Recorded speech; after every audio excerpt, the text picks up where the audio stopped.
இயேசு கிறிஸ்துவின் இணையற்ற நாமத்தில் என் உள்ளங்கைகளில் உன்னை வரைந்திருக்கிறேன் என்கிற ஆண்டவர் கொடுத்த வாக்கு தத்தத்தோடு கூட சேர்ந்து கிறிஸ்துவில் விசுவாச ஊழியங்களின் சார்பில் உங்கள் அனைவருக்கும் என்னுடைய அன்பான வாழ்த்துதல்களை தெரிவித்துக் கொள்கிறேன்.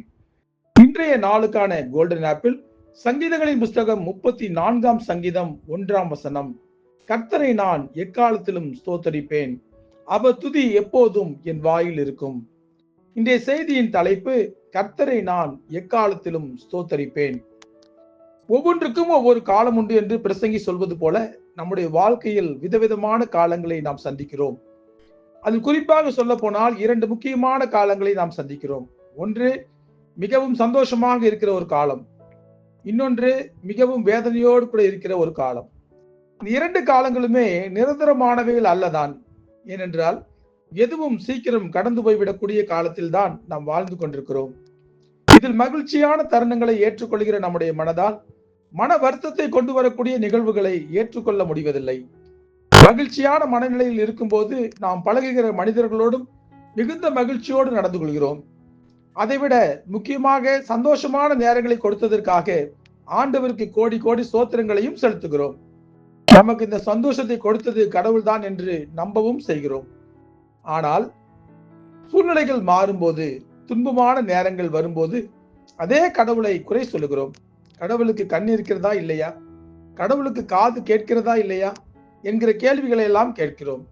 ஆனால் நம்முடைய வாழ்க்கையில் ஆண்டவருடைய சித்தம் என்ன தெரியுமா? மகிழ்ச்சியின் காலமோ அல்லது துன்பத்தின் காலமோ எதுவாக இருந்தாலும் எல்லாவற்றிலேயும் ஸ்தோத்திரம் செய்யுங்கள். அப்படி செய்வதே கிறிஸ்து இயேசுவுக்குள் உங்களை குறித்து தேவனுடைய சித்தமாய் இருக்கிறது என்று பரிசுத்த வேதாகமத்தில் வாசிக்கிறோம். பைபிள் சொல்லியிருக்கிறபடி நாம் சந்திக்கிற எல்லா சூழ்நிலைகளிலும் நம்மால் ஆண்டவரை நோக்கி துதிகளையும் ஸ்தோத்திரங்களையும் சொல்ல முடியுமா? பெரும்பாலானவர்களுக்கு இது முடியாத காரியம்தான். கர்த்தரை நாம் எக்காலத்திலும் ஸ்தோத்தரிக்க வேண்டுமானால் அதற்கு மிகச்சிறந்த ஒரு ஆவிக்குரிய முதிர்ச்சி நமக்கு வேண்டும். அதற்கு நாம் ஜெபத்தின் மூலம்தான் ஒரு சிறந்த பயிற்சியை மேற்கொள்ள முடியும்.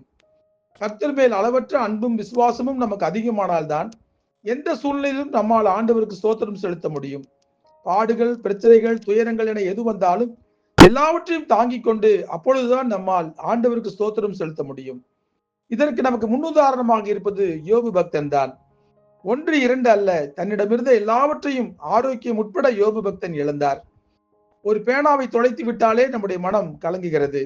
ஆனால் வாழ்க்கையே தொலைத்து விட்ட யோபுவுக்கு எப்படி இருந்திருக்கும்? ஆனால் அவர் சொல்லுகிற விசுவாச வார்த்தையை கவனியுங்கள். நிர்வாணியாய் என் தாயின் கர்ப்பத்தில் இருந்து வந்தேன், நிர்வாணியாய் அவ்விடத்துக்கு திரும்புவேன். கர்த்தர் கொடுத்தார், கர்த்தர் எடுத்தார், கர்த்தருடைய நாமத்துக்கு ஸ்தோத்திரம் என்று சொல்லி ஆண்டவருக்கு யோபு நன்றி செலுத்துகிறார். எக்காலத்திலும் கர்த்தரை நோக்கி ஸ்தோத்தரிப்பது என்பது இதுதான். தாடி வைத்துக் கொண்டிருந்த வளர்த்து கொண்டிருந்த கிறிஸ்தவ நண்பர் ஒருவரை நேற்று சந்தித்தேன். ஏன் நீங்கள் முகச்சவரம் செய்யாமல் இருக்கிறீர்கள் என்று கேட்டேன். அப்பொழுது அவர் சொன்ன பதில், நான் இப்பொழுது உபவாச காலத்தில், அதாவது லென்த் காலத்தில் இருக்கிறேன். இந்த காலத்தில் கறி சாப்பிட மாட்டேன், முகச்சவரம் செய்ய மாட்டேன் என்று மிகவும் சோகமாக சொன்னார். இந்த காலங்களை கொடுத்திருக்கிற ஆண்டவருக்கு ஸ்தோத்திரம் சொல்லுவீர்களா என்று கேட்டேன். எல்லாமே லென்த் காலங்கள் முடிந்த பின்புதான் என்றார். எல்லா காலத்திலும் நம் மீட்பர் உயிரோடு கூட இருக்கிறார் என்கிற அடிப்படை அறிவு கூட இல்லாத அந்த மனிதர் தான் 40 நாட்கள் உபவாச நாட்களை மிகுந்த சோகத்தோடு கூட கடைபிடிக்கிறார். எவ்வளவு பரிதாபமான நிலைமை என்று பாருங்கள். அவர் ஏற்கனவே தான் பெற்றிருந்த ரட்சிப்பை இழந்து நிற்கிறாரா என்கிற சந்தேகம் கூட எனக்கு வந்துவிட்டது. இந்த உலகத்தில் எங்கும் கிடைக்காத, யாராலும் தர முடியாத ரட்சிப்பையும் சமாதானத்தையும் மனப்பூர்வமாக நமக்கு கொடுத்திருக்கிற ஆண்டவர் உயிரோடு கூட தான் இருக்கிறார். கர்த்தரை நான் எக்காலத்திலும் ஸ்தோத்தரிப்பேன் என்று சங்கீதக்காரர் சொல்லுவதற்கு காரணம் என்ன தெரியுமா? தாவீது பாவத்திலே விழுந்த போது தாவீதுக்கும் ஆண்டவருக்கும் இடையிலே ஒரு இடைவெளி விழுந்து விட்டது. ஆனால் ஆண்டவரை நோக்கி தாவீது வேண்டுதல் செய்த போது தேவன் தாவீதின் பாவத்தை மன்னித்து ரட்சிப்பை கொடுத்தார். அந்த நாள் முதற்கொண்டே கர்த்தர் தான் என் ரட்சிப்பு என்று தன் வாழ்நாள் முழுக்க தாவீது துதித்துக் கொண்டே இருந்தார். இன்றைக்கு அந்த ரட்சிப்பை பெற்றுக்கொள்ளாதவர்கள் அல்லது இழந்து நிற்பவர்கள் தான் ஆண்டவரை துதிக்க மறுக்கிறார்கள் அல்லது மறந்து விடுகிறார்கள். ஒரு முறை ஒரு சபையில் கர்த்தர் நன்மையானதை தருவார் என்கிற செய்தியை நான் கொடுத்து முடித்தேன். முடிவில் என்னை சந்தித்த ஒரு சகோதரி, கர்த்தர் என் வாழ்க்கையில் ஒரு நன்மையும் கொடுக்கவில்லை, எனக்காக ஜெபியுங்கள், ஆண்டவர் எனக்கு நன்மையை தருகிறாரா என்று பார்ப்போம் என்று சொன்னார்கள். அவர்களிடம் நான் சொன்ன ஒரே ஒரு காரியம், என்னோடு கூட வந்து பேசுகிறீர்களே, உங்களுக்கு ஜீவன் கொடுத்தது யார் தெரியுமா என்று கேட்டேன். அதற்கு அந்த சகோதரி, ஜீவன் மட்டும் கொடுத்தால் போதுமா, எனக்கு தேவையானதெல்லாம் கொடுக்க வேண்டாமா? கொடுத்தால்தான் நான் ஸ்தோத்திரிப்பேன் என்று சொன்னார்கள். பலருடைய ஆவிக்குரிய நிலைமை இப்படித்தான் இருக்கிறது. நன்மைகள் கிடைக்கும் போதெல்லாம் ஸ்தோத்தரிப்பது, துன்பம் வரும்போதெல்லாம் ஸ்தோத்தரிக்க மறந்து விடுவது. ஒவ்வொரு நாள் காலையில் எழும்பும் போதும் நம்முடைய நெஞ்சு பகுதியில் கையை வைத்துக் கொண்டு நாம் சொல்ல வேண்டிய மிக முக்கியமான ஒரு காரியம் இதுதான்.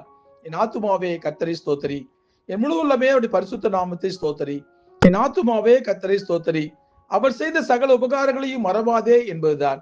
ஆண்டவருடைய சுத்த கிருபையால் தான் நாம் உயிரோடு கூட இருக்கிறோம் என்று யாரெல்லாம் நினைக்கிறார்களோ அவர்களால் கண்டிப்பாக ஆண்டவருக்கு ஸ்தோத்திரங்களை செலுத்தாமல் இருக்கவே முடியாது. ஒருவேளை விரும்புகிற காரியங்கள் தடையாக போய் கொண்டிருக்கலாம், சற்று காலதாமதமாக நமக்கு கிடைக்கலாம். ஆனால் ஆண்டவர் நமக்கு கொடுத்த மகிழ்ச்சியான காலங்களை நாம் மறந்துவிடவே கூடாது. அவரை துதிக்கிற துதி எப்போதும் நம் வாயில் இருந்து கொண்டே இருக்க வேண்டும். எப்போதும் ஆண்டவருக்கு ஸ்தோத்திர பலிகளை செலுத்தி ஆண்டவருடைய நாமத்தை மகிமைப்படுத்தி ஆத்தும ஆதாயம் செய்கிறவர்களாக மாறி ஆண்டவருக்கு கோடி கோடி ஸ்தோத்திரங்களை எப்பொழுதும் நாம் சொல்லிக்கொண்டே இருப்போம். ஆண்டவருடைய கிருபை உங்கள் அனைவரோடும் கூட இப்பொழுதும் எப்பொழுதும் சதா காலமும் இருப்பதாக. ஆமேன், ஆமேன்.